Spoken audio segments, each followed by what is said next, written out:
오늘 전할 말씀의 제목은 천국과 지옥입니다. 동물 중에 비버라는 동물이 있습니다. 귀여운 동물인데요. 이 비버는 나뭇가지 이런 것을 모아다가 물을 맞고 연못이나 늪지대에 집을 짓는 습성이 있습니다. 그 집을 열심히 짓고 무엇보다 견고하게 짓습니다. 그런데 문제는 이 비버가 동물원에 살 때도 이런 집을 짓는다는 겁니다. 그 동물원에서 정말로 살 집을 마련해 줘도 밖에 나가서 그 숲 같은데 물이 흐르는 곳을 보면 어김없이 나뭇가지를 주워다가 집을 짓습니다. 그러면 이제 사육사가 와서 집을 다 망가뜨려 버립니다. 그 망가질 때 비버의 표정이 참 재밌습니다. 내가 애써서 지어놓은 집을 왜 저렇게 망가뜨릴까? 화를 내는 표정 같기도 하고 당황해하는 표정 같기도 합니다. 사육사는 그 집이 필요 없기 때문에 다시 망가뜨린 겁니다. 비버는 다시 집을 지으려고 하죠. 하나님과 인간은 어떨까요? 인간 또한 자신을 위한 집을 짓습니다. 그 집을 모아서 세상을 만들었습니다. 인간은 자기가 만든 그 집에 살면서 그 집으로 평안함을 얻고 위로를 얻으려고 하였습니다. 그 집이 나를 지켜줄 거야. 그렇게 인간은 집뿐만 아니라 여러 가지를 만들었습니다. 법을 만들고 문화를 만들고 과학을 만들었습니다. 심지어 신까지도 만들었습니다. 우리를 위한 신을 만들자. 그 출애굽기에 나오죠. 황금송아지. 그 인간이 만든 것에는 인간의 뜻이 담겨져 있습니다. 심지어 우리가 잘 아는 다윗조차도 그런 인간의 본성에서 벗어날 수가 없었습니다. 사무엘하 7장에 보면 다윗이 하나님을 위한 성전을 지으려고 했습니다. 그때 하나님이 뭐라고 대답하셨는가 하면 No.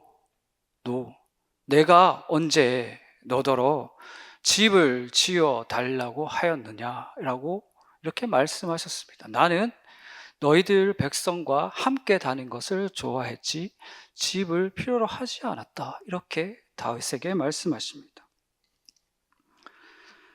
그러면 예수님이 살던 시대는 어떨까요? 그 시대는 망가질 대로 망가진 사회였습니다. 하나님을 섬긴다고 하면서 자신들이 잘 알고 있는 율법을 이용해서 돈을 모았습니다. 돈을. 한마디로 하나님이 보시기에 불의한 사회였습니다. 그런데 그걸 사람들이 전혀 문제라고 생각하지 않았습니다. 당연하다고 생각했습니다. 그런 검은 속내를 감춘 채 위선을 떨고 있으니 하나님이 보시기에는 정말 나쁘게 보였습니다. 그런 세상에 예수님이 오셨습니다. 예수님은 그들을 가르쳐 이렇게 말씀하셨습니다. 우리 말씀 같이 볼까요? 15절 말씀, 16장, 누가복음 16장 15절 말씀 같이 읽겠습니다. 시작. 예수께서 이르시되 너희는 사람 앞에서 스스로 옳다 하는 자들이나 너희 마음을 하나님께서 아시나니 사람 중에 높임을 받는 그것은 하나님 앞에 미움을 받는 것이니라. 아멘. 우리가 맞다고 생각하는 그 생각은 출처가 중요합니다. 그런데 예수님은 뭐라고 말하십니까? 여기서 스스로 옳다고 하는 자들아, 스스로 옳다고 하는 자들아. 그 출처가 자기 자신이라는 거예요. 스스로 내가 맞아 라고 생각하는 거죠. 하나님이 아니라 나 스스로가 옳다라고 그 시대 사람들은 그렇게 생각하며 살았다는 거죠. 그런데 예수님께서 이렇게 말씀하십니다. 사람 중에 높임을 받는 그것은 하나님 앞에 미움을 받는 것이니라. 사람들한테 높임을 받는다는 건 사람들한테 인정을 받는다는 거예요. 자기 자신의 존재에 대해서 남들에게 인정을 받아서 나를 나타내게 한다는 거예요. 이게 뭡니까? 내 근본이 사람들의 인정이라는 거죠. 하나님이 아니고 사람들이 나를 어떻게 불러주는가, 그게 내 존재라는 거죠. 다시 말해 이 사람들은 자기 스스로 자신의 존재를 만들려고 했다는 겁니다. 13절에 보시면, 여기 16장 13절에 보시면 주님께서 두 주인을 섬길 수 없다고 하시면서 재물에 대해서 언급을 하십니다. 재물이라고 하면 돈이죠. 돈을 사랑하지 말라, 단순히 그런 뜻이 아닙니다. 이 사람들이 율법을 이용해서 돈을 벌었다고 얘기했죠. 그 돈이 나를 나타내는 근본이 되는 거예요. 내가 돈을 얼마나 가졌냐. 우리도 지금 살고 있는 세상의 사람들도 그런 생각 많이 하죠. 저 사람이 어떤 시계를 차고 있냐, 저 사람이 입은 옷은 얼마냐, 타고 다니는 차는 얼마냐, 집은 몇 평에 살고 어디에 사냐라는 것으로 그 사람을 판단하는 거죠. 이 시대 사람들이 그랬다는 거예요. 돈으로 자기를 나타내려고 했다는 거. 우리의 출처는 누굽니까? 우리가 출처는 돈입니까? 아닙니다. 우리의 출처는 하나님이십니다. 우리는 하나님이 만들었습니다. 나 스스로 내가 이 땅에 우연히 태어난 게 아니라 하나님이 우리를 지으셨습니다. 우리 인생의 모든 의미는 바로 하나님으로부터 나온다는 겁니다. 히브리서에 그렇게 이야기하고 있습니다. 만물은 다 주님께서 지으셨다고. 여기 부자와 나사로는 그런 이야기의 배경의 연장선상에 있습니다. 주님은 이 두 사람 가지고 천국과 지옥이 어떤 곳인지 가르쳐 주고 계십니다.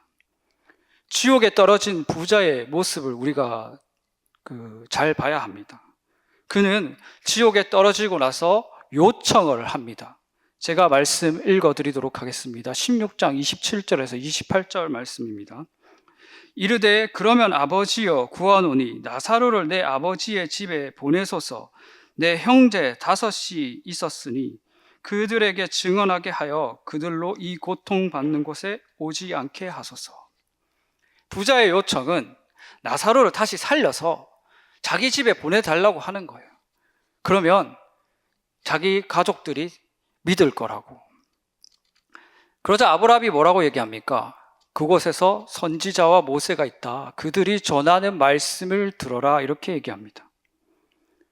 그럼 여기 지옥에 떨어진 부자는 그 말씀을 몰랐을까요? 아닙니다. 들었습니다. 그는.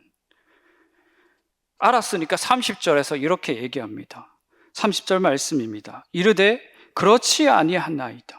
아버지 아브라함이여 만일 죽은 자에게서 그들에게 가는 자가 있으면 회개하리다. 아닙니다. 이렇게 얘기하죠. 아닙니다. 그들은 말씀을 믿는 게 아니라 기적을 봐야 믿습니다. 이렇게 얘기하죠. 믿음 없는 사람들의 특징입니다. 내 눈으로 봐야 한다는 거. 눈에 보이는 것만 믿으려고 한다는 거. 그들이 그렇게 살아왔다는 증거입니다. 이들의 삶이 왜 이럴까요? 이들의 삶이 하나님과 단절되었기 때문입니다. 시편 9장 17절에 보면 이런 말씀이 있습니다. 악인들이 스올로 돌아가며 하나님을 잊어버린 모든 이방 나라들이 그리하리로다. 무슨 말입니까? 하나님과 단절되는 것, 그 자체가 바로 지옥이라는 겁니다. 지옥은 다른 데 있지 않습니다. 하나님 없는 곳이 지옥입니다. 참으로 아이러니한 것은 이 지옥 갈 사람의 눈에는 지옥이 보이지가 않습니다. 예수님을 믿고 하나님 나라 가는 사람의 눈에만 지옥이 보입니다. 그래서 여기 부자처럼 지옥 갈 사람은 지옥에 떨어지고 나서 후회를 하는 겁니다. 이럴 줄 몰랐습니다. 정말 몰랐을까요? 아닙니다. 그가 살아있을 때 수없이 들었습니다. 지옥 갈 거라고. 예수님 안 믿으면 지옥 갈 거라고. 오늘도 마찬가지입니다. 우리네 삶은 어떻습니까? 그런 분이 있습니다. 교회는 분명히 다니고 있는데 지옥을 살아가는 사람이 있습니다. 염려와 걱정이 많고 어떻게 돈을 벌까? 어떻게 남은 노후를 준비할까? 오늘날의 세상은 분명 과거보다 풍요롭습니다. 근데 과거보다 근심, 걱정은 더 많아진 것 같습니다. 내가 과연 잘 살아갈 수 있을까? 아이들은 잘 살 수 있을까?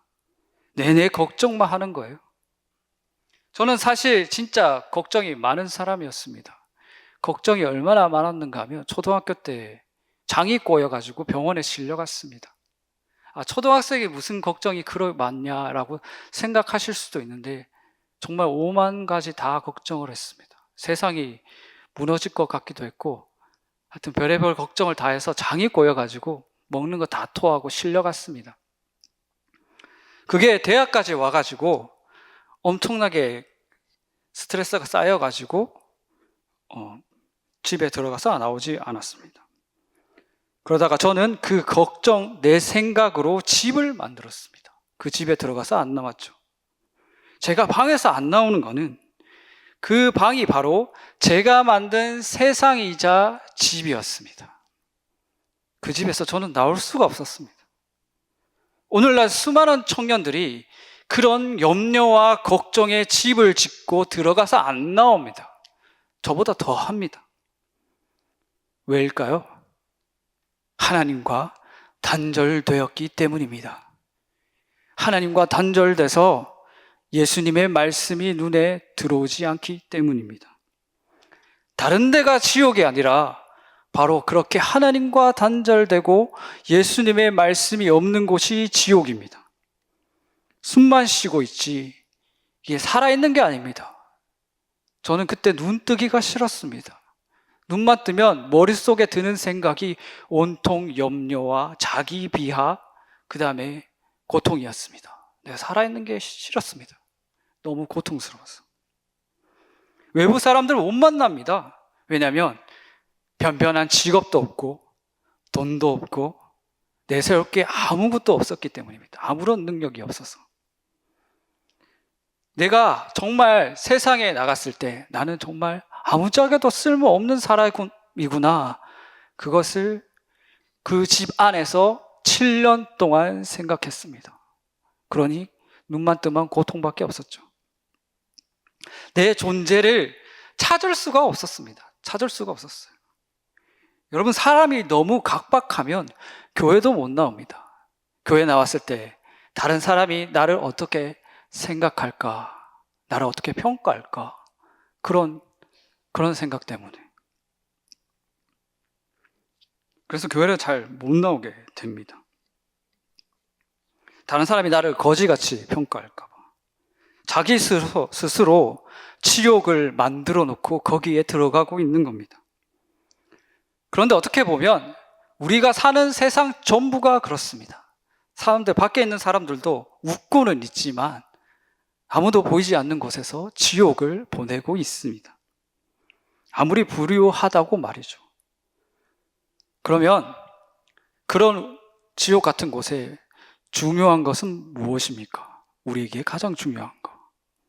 바로 예수님을 믿는 겁니다. 그거밖에 없습니다. 그 지옥에서 나오는 길은 예수님을 믿는 믿음밖에 없습니다. 우리 말씀 한번 찾아보겠습니다. 히브리서 2장 14절에서 15절 말씀. 히브리서 2장 14절에서 15절 말씀. 히브리서 2장입니다. 다 찾으신 줄 알고 함께 읽겠습니다. 시작. 자녀들은 혈과 육에 속하였음에 그도 또한 같은 모양으로 혈과 육을 함께 지니심은 죽음을 통하여 죽음의 세력을 잡은 자 곧 마귀를 멸하시며 또 죽기를 무서워함으로 한평생 매어 종노릇하는 모든 자들을 놓아주려 하심이니. 아멘. 그렇습니다. 예수님은 지옥에 있는 우리를 구해 주시려 오셨습니다. 한평생 죄의 종노릇하고 내일은 어떻게 살까? 내가 병에 걸리면 어떻게 되지? 이런 걱정과 염려에 눌려서 종같이 살아가는 우리를 불쌍히 여기시고 이 땅에 오셨습니다. 여러분, 사람이 막막하면 물에 빠진 것 같습니다. 물에 빠져서 밖을 보신 적이 있습니까? 예전에 제가 아버지하고 피서를 갔었는데 그때 수영할 줄 몰랐는데 튜브 타고 수영하러 갔는데 형이 와서 저를 물에 빠뜨렸습니다. 튜브 빼앗고 죽을 뻔했습니다. 그때 밖을 봤는데 정말 뿌옇더라고요. 뿌연 물밖을 보면서 손을 이렇게 휘젓고 있었습니다. 근데 그때 어떻게 살려고, 근데 신기한 게 아버지하고 형이 저를 분명히 보고 있었는데 저를 구해주지 않았습니다. 수영하라고, 수영해서 나오라고. 그래서 제가 수영해서 나왔는데 그때 참 무섭고 힘들었습니다. 근데 그때 한 번에 수영할 수 있게 되었습니다. 사람 인생이 너무 실패를 거듭하다 보면 물에 빠진 것 같아요. 물에. 그래서 내 앞날이 뿌옇게 보입니다. 뿌옇게. 아무것도 뭔가 보이는 것 같아도 보이지가 않습니다. 마치 베드로가 물 위를 걷다가 빠진 것처럼 말이죠. 그때 근데 베드로가 어떻게 되었습니까? 예수님이 손을 내밀어서 이렇게 구해주셨죠. 우리가 그렇게 구함을 받았습니다. 앞날이 뿌옇게 보이지 않았는데, 내일이 걱정되는 인생이었는데 물에 빠져갈 때 예수님이 오셔서 우리를 건져 주셨습니다. 그 손을 뻗은 게 예수님이 단순한 동작이 아닙니다. 우리에게 예수님이 손을 뻗으려고 자기 목숨을 내놓으셨습니다. 나한테 말 한마디 걸려고 예수님이 자기 목숨을 바쳤습니다. 너 내 손 잡아. 넌 내 손 잡아야지 살 수 있어.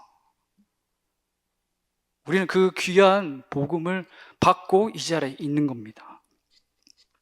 때문에 예수님 믿는 사람은 삶이 바뀌게 되어 있습니다. 자기 자신이 누구인지 말해주는 게 바뀝니다. 나는 누구입니까? 나는 나를 믿는 게 아니라 예수를 믿는 사람입니다. 이렇게 바뀌는 거예요. 자기 자신의 존재를 스스로 만들어내지 않습니다. 예수님을 통해 깨달아 갑니다. 나는 예수를 믿는 하나님의 백성입니다. 이게 축복이고 은혜입니다. 이게 축복인 것은 여기서부터 그 사람은 천국의 냄새를 맡게 된다는 거예요. 내게 평안을 주는 거는 내가 스스로 돈을 벌고 힘을 키워서 이 세상에서 뭔가 마련하는 게 아니라 하나님이 주시는구나. 나를 정말 편안하게 해주시는 분은 하나님이시구나라는 걸 알게 되는 거죠. 그래서 그런 사람은 지옥 같은 고통과 현실이 눈앞에 닥치면 어떻게 하냐? 하나님께 예배를 드립니다. 예배에서 모시는 하나님은 지옥을 물러가게 합니다. 우리 선교사님들이 그 선교지에 처음 가서 예배를 드리죠. 지금도 밤낮으로 예배를 드리고 계십니다. 왜 드리겠습니까? 그곳에 있는 지옥이 떠나갈 수 있도록 하나님께 구하는 겁니다. 이 땅에, 한국 땅에 교회가 세워진 것도 선교사님들이 오셔서 하나님 나라를 구하는 예배를 드렸기 때문입니다. 여호사밧도 그렇지 않습니까? 적들이 쳐들어왔을 때 하나님께 엎드리면서 예배를 드립니다. 예배는 우리에게 승리를 가져다 줍니다. 혹시 여러분 가정이 지옥이십니까? 지옥이라면 하나님께 예배를 드리십시오. 예배를 드리는 것으로 이미 지옥은 물러가기 시작할 겁니다. 혹시 여러분 가족 중에 누가 지옥에 살고 계십니까? 그러면 그 가족을 위해 예배를 드리십시오. 그 가족이 지옥에서 나오게 될 겁니다. 예수의 이름으로 선포를 하시고 믿음으로 나아가는 겁니다. 지옥아, 우리 집안 가정에서 물러가라. 그렇게 하나님께 엎드리며 예배를 드리는 거죠. 그러면 하나님께서 믿음으로 인도할 줄 믿습니다. 마지막으로 우리네 인생이 예수님 믿고 천국 가는 확신 속에 있다면 그 중간 과정은 어떻게 될까요? 우리 인생은 여기 본문에 나와 있는 나사로와 똑같은 인생입니다. 우리 마지막으로 말씀 읽어볼까요? 누가복음 16장 20절에서 21절 말씀입니다.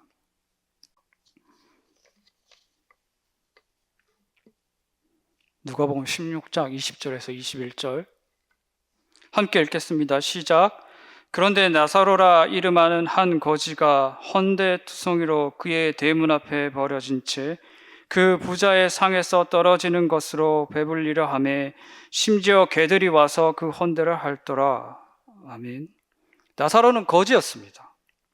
남의 음식을 먹어야 했고 그 상처난 곳이 개가 와갖고 핥는데도 자기가 막지 못할 정도로 연약했습니다. 누군가 이렇게 질문할 수도 있습니다. 그런 거지 같은 인생이 왜 우리 인생입니까? 라고 질문할 수도 있습니다. 저는 처음 이 본문을 읽었을 때 그런 생각을 했습니다. 나사로가 도대체 뭘 잘했길래 천국에 갔을까? 나사로가 도대체 뭘 잘했길래? 근데 본문에는 나사로가 뭐 했는지 안 나옵니다. 뭐 했는지. 대신에 그의 이름 나사로의 뜻이 있습니다. 나사로는 하나님이 도우시는 자라는 뜻을 갖고 있습니다. 나사로는 자기가 뭘 잘해서 천국 간 게 아니라 하나님이 데리고 가셨습니다. 우리네 인생이 그렇다는 겁니다. 하나님이 데리고 가는 인생. 하나님 없으면 절대 한 발자국도 갈 수 없는 인생. 예수님은 이에 대해서 미리 말씀하셨습니다. 마태복음 5장 3절에 보시면 심령이 가난한 자 천국이 저희 것이요 이렇게 얘기하시죠. 여기 심령이 가난하다라고 하는 것은 파산한 겁니다. 뭐 때문에 파산했습니까? 우리 죄 때문에 파산했습니다. 우리가 아무리 뛰어나고 공로를 쌓더라도 그 죄 앞에 비할 바가 아닙니다. 오늘날 많은 연예인들이 잘 나가다가 죄 하나로 무너지지 않습니까? 죄가 그만큼 무섭습니다. 그래야 우리가 지은 죄를 보면 우리는 그거에 우리가 뭘 할 수 있는 처지가 아니라는 거예요. 그래서 하나님과 가까이 지내는 사람, 그리고 신앙생활을 할수록 하나님과 점점 가까워질수록 우리의 눈앞에 보이는 게 뭔가 하면 우리 안에 있는 죄입니다. 죄. 내가 이렇게 죄인이구나. 어떻게 이런 나를 하나님이 사랑하시고 자기 아들 보내가지고 천국 가자고 할 수 있을까? 이게 신앙이 깊어질수록 나와야 하는 고백입니다. 내가 잘났어. 내가 뭘 할 수 있어. 이런 자랑이 아니고 나는 죄인이구나. 이런 고백을 하게 된다는 거죠. 또 그 자기 자신의 죄를 발견하고 이겨보려고 했는 사람은 알 겁니다. 나는 이길 수가 없구나, 이 죄를. 그래서 예수님이 오신 겁니다. 안 되니까 오신 거예요.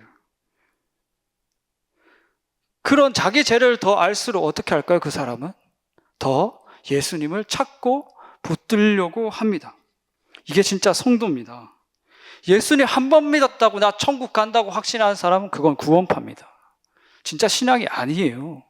예수님은 날마다 찾아야 돼요. 날마다. 예수님 놓으면 안 되는 거죠. 죄가 틈탑니다. 잠깐만 눈을 돌려도 죄 짓고 싶어 합니다.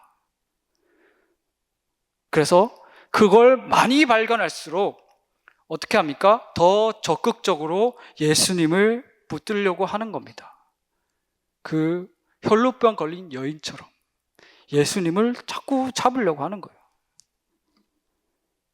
성경은 이런 사람을 침노하는 자라고 얘기합니다. 주님이 말씀하십니다. 천국은 침노하는 자의 것이다. 적극적으로 투쟁하고 쟁취하는 자의 것이다. 뭘 쟁취합니까? 예수님을 쟁취합니다. 내가 내 능력으로 천국을 잡는 게 아니라 천국 가려고 예수님의 이름을 전투적으로 붙잡습니다. 나는 예수님 아니면 큰일 나는구나. 그래서 이 악물고 예수님 붙잡고 날마다 기도하면서 죄인의 심정으로 살아가는 거죠. 우리의 인생은 반드시 그 과정을 거치게 되어 있습니다. 저는 예수님을 꿈에서 한번 뵌 적이 있습니다. 부끄럽지만 그 꿈에 대해서 이야기하는 것은 그 꿈을 꾸고 나서 주님께서 네가 보고 들은 것을 다 전해라 라는 마음을 주셨기 때문에 이렇게 말씀을 드립니다. 그 이야기는 처음 예수 믿고 저희 고향교회에서 이렇게 앞에서 간증했던 이야기입니다. 그 꿈이 뭐였냐 하면 제가 금천고등학교 그 정문 맞은편에 있는 버스 정류장에 앉아 있었습니다. 사방은 캄캄했고 아무도 없었습니다. 제가 이렇게 고개 숙이고 앉아 있는데 완전 좌절한 상태였습니다. 가만히 있는데 제 눈앞에 발이 나타났습니다. 발에 상처가 정말 많았습니다. 그리고 흰 옷을 입은 분이었습니다. 대번에 발을 보자마자 누군지 알 것 같은 거예요. 누군지 알기 때문에 고개를 못 들었습니다. 고개를 못 들었어요. 감히 볼 수가 없었어요. 그래서 가만히 있는데 이렇게 손이 딱 보였습니다. 못자국 난 손이겠죠? 그 손을 보는 순간 제가 예수님한테 뭐라고 얘기했는가 하면 나는 못 갑니다. 나는 안 됩니다. 이렇게 얘기했습니다. 왜냐하면 그때 예수님이 제 앞에 오는 순간 제가 이때까지 지었던 죄가 다 보였습니다. 난 정말 악한 사람이었구나. 나는 정말 죄를 많이 지은 사람이었구나. 그래서 예수님한테 그렇게 얘기했습니다. 나는 안 됩니다. 못 갑니다. 그때 예수님이 어떻게 하셨는가 하면 아무 말 없이 한마디도 안 하셨습니다. 자기의 피를 저한테 다 발라주시고 강제로 잡고 끌고 가셨습니다. 강제로. 근데 지금 목사가 되고 나서 생각해 보니 그 꿈이 그때 한 번뿐이 아니라 제 인생 내내 그게 그런 인생을 살아왔다는 겁니다. 예수님이 강제로 끌고 가는 인생. 그때 예수님이 끌고 가시면서 이런 말씀하셨습니다. 가자. 하나님이 있는 곳으로. 가자. 하나님이 있는 곳으로. 우리네 인생도 마찬가지일 줄 믿습니다. 내가 노력하고 내가 잘났고 내 능력으로 천국 가는 게 아니라 예수님이 강제로 끌고 가는 인생. 거기서 우리가 해야 될 것은 무엇인가? 우리 주님이 우리의 죄를 드러내 보여주시고 우리의 상태를 알게 해주실 때 인정하는 겁니다. 하나님, 내 상태가 이러니 나를 도와주십시오. 나는 하나님의 긍휼함이 없으면 살아갈 수가 없습니다. 하나님, 나를 불쌍히 여겨주시고 나와 함께하여 주시옵소서라고 다윗처럼 기도하는 거예요. 다윗도 떨어진 적이 있지 않습니까? 내 떨어졌을 때 하나님께서 다윗을 버려두지 아니하시고 나단 선지자를 통해 다시 돌아오게끔 만드셨습니다. 우리도 마찬가지입니다. 우리 모습을 하나님께서 가르쳐 주실 때 인정하는 겁니다. 말씀을 맺겠습니다. 우리의 가까운 곳에 천국도 있고 지옥도 있습니다. 여러분은 어떤 곳에 살아가고 계십니까? 만약 지옥을 살아가고 있다면 여기 말씀처럼 예수님의 이름으로 그것을 이겨나가시기 바랍니다. 그분 믿고 그분을 의지해서 구한다면 반드시 예수님께서 하나님 나라로 인도해 주실 것입니다. 그런 천국을 살아가는 여러분이 되시기를 주님의 이름으로 축원드립니다. 아멘.